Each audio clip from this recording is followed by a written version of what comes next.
Hello everyone and welcome back to our channel. In today's tutorial, I'll show you how to get order notifications from WooCommerce to stay updated about your sales. Now before we start, I have to notify you that in order to complete a lot of these tasks, you're gonna have to pay for a paid subscription in WordPress for you to be able to start a store in WooCommerce. Now, I didn't pay for this subscription, but I'll guide you through the process verbally, and if you follow my instructions, you'll be able to complete this task successfully. Now, let's start by following these few steps together.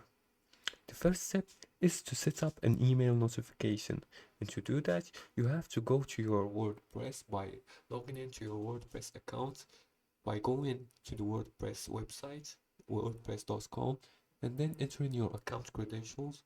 Once you enter your account credentials, you'll be directed to your accounts dashboard.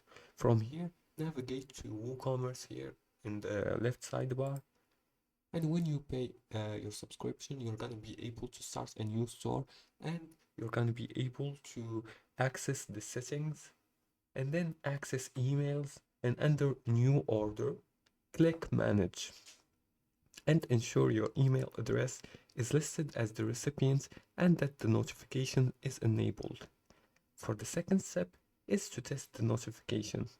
Place a test order on your site and check your email inbox to confirm you've received the order notification. As for the third step is to troubleshoot the notification issues. If notifications aren't working, install the WP Mail SMTP plugin and configure the SMTP settings to ensure your email are delivered reliable. And to install this plugin, just go to the plugins in the left sidebar here and search for WP Mail SMTP. Let's look for it.